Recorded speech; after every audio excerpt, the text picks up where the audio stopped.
महाराष्ट्र के गृह मंत्री ने जो बैठक बुलाई थी, उस बैठक में न जाने का फैसला, उस पर बहिष्कार करने का फैसला हमने किया।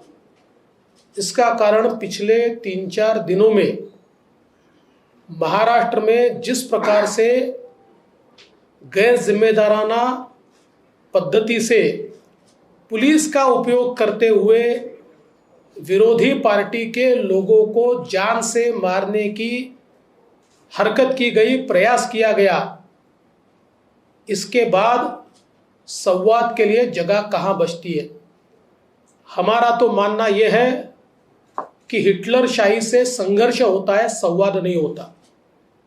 और अगर इस प्रकार की प्रवृत्ति यहां पर चलेगी तो हम भी उसका मुकाबला करेंगे। हमने मुंबई महानगर पालिका के भ्रष्टाचार के खिलाफ पोल खोल यात्रा निकाली। रोज इनके भ्रष्टाचार को हमने उजागर किया, कैसे इन्होंने मुंबई को लूटा, ये जनता के सामने लाया। तो हमारी यात्रा पर हमले हुए, हमारे एमएलएस पर हमले हुए, हमारे नेताओं पर हमले हुए। और इतना ही नहीं, जिस प्रकार से Kirit Somaiya Z protectee inform करके पुलिस स्टेशन जाते हैं और वहां पर ये कहते हैं कि बाहर लोग मुझ पर हमला करने वाले हैं, और पुलिस स्वयं उनको गुंडों के हवाले कर देती है। जिस प्रकार से मोहित कंबोज इनके ऊपर मॉब लिंचिंग का प्रयास होता है, ये सारी चीजें बिल्कुल स्पष्ट रूप से दिखती है कि ये सरकार विरोधियों को कुचलना चाहती है, जान से मारना चाहती है।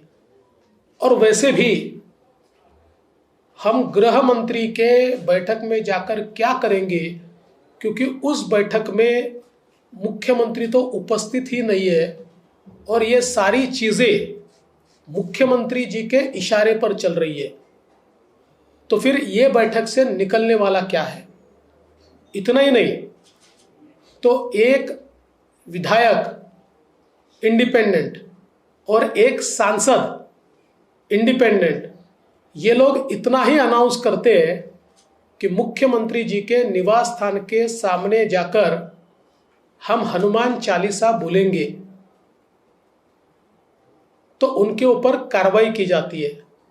मेरा सवाल यह है कि हनुमान चालीसा महाराष्ट्र में नहीं बोली जाएगी तो क्या पाकिस्तान में बोली जाएगी? इतना हनुमान चालीसा से इनको नफरत क्यों है? और सबसे बड़ी बात यह है कि एक महिला को नामोहरम करने के लिए, एक महिला को पस्त करने के लिए हजारों लोगों को इकट्ठा किया जाता है, आने जाने वाले के ऊपर हमला किया जाता है, उनके घर में पुलिस भेजकर उनको अरेस्ट किया जाता है। और इसमें आश्चर्य की बात यह है कि राजद्रोह का, देशद्रोह का, सिडिशन का आरोप उनके ऊपर लगाया जाता है। अगर हनुमान चालीसा बोलना ये देशद्रोह होगा, ये राजद्रोह होगा, तो हम में से हर व्यक्ति ये राजद्रोह करेगा।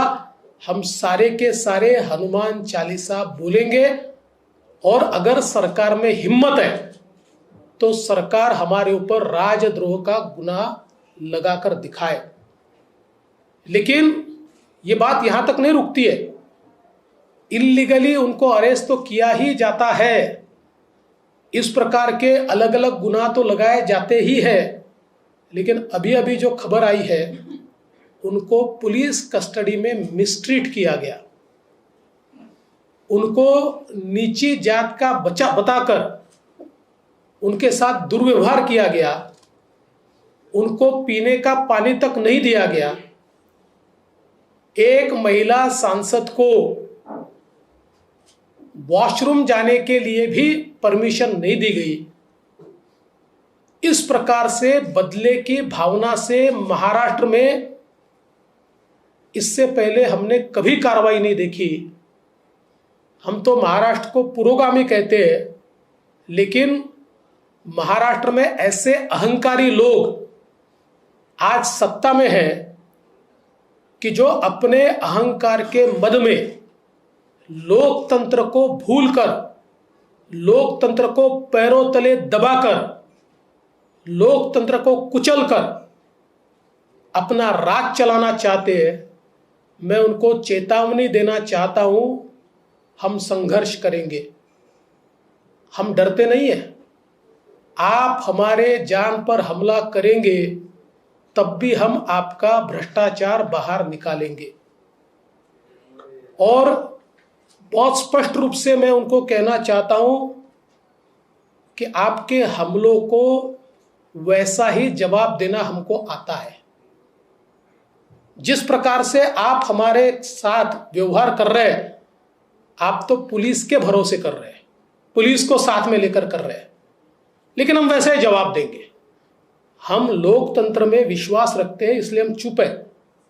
लेकिन अगर पुलिस भी सरकार के साथ मिलकर हमारे ऊपर हमला करेगी तो ये समझ लेना चाहिए कि केरल में और बंगाल में हमारे सैकड़ों लोग मार दिए, फिर भी हमारा आवाज कोई दबा नहीं पाया। हम चुप नहीं बैठे, हम संघर्ष करें। तो महाराष्ट्र है, छत्रपति शिवाजी महाराज की भूमि है और यहां हमारी ताकत भी उतनी है। और इस प्रकार का जो दुर्व्यवहार इस सरकार की ओर से हो रहा है, ऐसे समय हम गृह मंत्री की बैठक में नहीं जा सकते, इसलिए हम नहीं गए। जहां तक लाउड स्पीकर का सवाल है, हमारी भूमिका स्पष्ट है। सुप्रीम कोर्ट और हाई कोर्ट के आदेशों का पालन होना चाहिए। जिस समय पुराने जमाने में हम भी देवी के नवरात्र में रात भर जगराता करते थे, हम भी गणेश जी के समय देर रात तक कार्यक्रम करते थे, लेकिन सुप्रीम कोर्ट ने जब से यह निर्णय दिया कि रात को 10 बजे के बाद लाउड स्पीकर नहीं चलेगा और केवल 15 दिन इसकी छूट दी जाएगी, तब से लेकर हमने 10 बजे के बाद हमारे कार्यक्रम बंद कर दिए। तो अगर सुप्रीम कोर्ट के आदेश का पालन हिंदू समाज करता है तो देश के सभी समाजों ने सुप्रीम कोर्ट के आदेश का पालन करना चाहिए। और अगर कोई करता नहीं है तो इस सरकार की जिम्मेवारी है कि सरकार उनके ऊपर कार्रवाई करे। Police commissioner, because he says that the Mumbai police has allowed the law and order situation to deteriorate at the behest of the government. Do you back Kirit Somaiya's demand? Kirit Somaiya जी के ऊपर जो हमला हुआ उसकी जिम्मेवारी फिक्स होनी चाहिए और इसमें जो जो दोषी है उसके ऊपर कार्रवाई होनी चाहिए। क्या पार्टी के स्तर पर आपका जो शीर्ष नेतृत्व है, प्रधानमंत्री हो या नड्डा, जो क्या आपने उनको जानकारी दी, उनका क्या कहना था? देखिए, मैंने इस संदर्भ में एक नोट गृह मंत्री जी को भेजी है, बाकी इनको हम अपने स्तर पर निपटेंगे। पैटर्न देखने को मिल रहा है कि जब भी मुख्यमंत्री पर हमला किया जाता है तो उनको घर में उसका जो गिरफ्तार करने की कोशिश की जाती है। नारायण राणे साहब ने इसमें देखा, अर्नब गोस्वामी या सदावर्ते या फिर ये अभी नवनीत राणा। क्या आपको लग रहा है कि पैटर्न इस तरह का बनाया गया है? देखिए, देश के इतिहास में और महाराष्ट्र के इतिहास में ये सबसे इनटॉलरेंट, सबसे असहिष्णु सरकार इस रूप में प्रसिद्ध होगी, क्योंकि किसी ने भी लोकतांत्रिक तरीके से भी इनके ऊपर टीका की तो उनको घर पे जाकर पुलिस के माध्यम से झूठी केसेस उन पर लगाई जाती है। एक भी केस में इनकी एक भी केस कोर्ट में नहीं टिकी, एक भी नहीं, कोई केस कोर्ट में नहीं टिकी। और हमारी पूरी तैयारी है, मैंने तो पहले ही कह दिया, हमारा कोई नेता डरता नहीं है। जितने केसेस लगानी है लगाए, हम संघर्ष करेंगे। सर, ठाकरे सरकार का आरोप है कि महाराष्ट्र में जो भी स्थिति उत्पन्न हो रही है, बीजेपी जानबूझ के साजिश रची कि यहाँ पर राष्ट्रपति शासन लगाया जाए। आपकी क्या भूमिका है? ऐसा है, रोने वाले लोग हैं, ये खुद ही खुद को झापड़ मारते हैं और जोर जोर से रोते हैं, मारा मारा मारा। इस प्रकार की प्रवृत्ति के लोग हैं। जेल में नवनीत राणा के साथ बदसलूकी थोड़ा सा इलैबोरेट हिंदी में बता दीजिए। देखिए, मैंने हिंदी में भी बताया है कि अभी अभी जो जानकारी प्राप्त हुई है, श्रीमती नवनीत राणा जो निर्दलीय सांसद है, हनुमान चालीसा बोलने पर उनके ऊपर सिडिशन की कार्रवाई, राजद्रोह की कार्रवाई की गई। उनको पुलिस कस्टडी में डाला गया। वे दलित समाज से, शेड्यूल कास्ट से आती है। उनको उनके समाज के ऊपर से गाली दी गई। एक महिला होते हुए भी पीने का पानी नहीं दिया गया, उनको वॉशरूम जाने नहीं दिया गया और बहुत ही गंदा व्यवहार उनके साथ हुआ। ऐसा पत्र उन्होंने उनके वकील के थ्रू देश की लोकसभा के स्पीकर को भेजा है। मैं ऐसा मानता हूं महाराष्ट्र में एक काला इतिहास ये सरकार लिख रही है। आपने कहा कि हनुमान चालीसा हिंदुस्तान में पढ़ेंगे, पाकिस्तान में तो नहीं पढ़ेंगे। आज ही एनसीपी की एक कार्यकर्ता है जिन्होंने एक लेटर लिखा है गृह मंत्री, उन्होंने कहा है कि उनको परमिशन दी जाए कि पीएम ऑफिस पीएम के घर पर जाकर नमाज और हनुमान चालीसा पढ़ना चाहते हैं। ठीक उसी परिपाटी पर जैसे हमने एक नहीं, अगर उनको मैं तो उनको आमंत्रण देता हूँ, उनको अगर हनुमान चालीसा पढ़ना है तो मेरे घर के सामने आए, हनुमान चालीसा पढ़े। मैं भी उनके साथ पढ़ने को जाऊंगा, मैं भी पढ़ूंगा। लाउड स्पीकर को अगर हटाया नहीं गया तो क्या आप लोग भी हनुमान चालीसा का पाठ करेंगे मस्जिदों के बाहर? देखिए, हनुमान चालीसा का पाठ तो हम हमेशा ही करते हैं और इसके ऊपर क्या कार्रवाई करना ये हमारी पार्टी में हम तय करेंगे। हम पहले ये देख रहे हैं कि क्या सरकार सुप्रीम कोर्ट के आदेश का पालन करती है। अगर सरकार सुप्रीम कोर्ट के आदेश का पालन नहीं करेगी तो भारतीय जनता पार्टी अपनी स्ट्रैटेजी तय करेगी।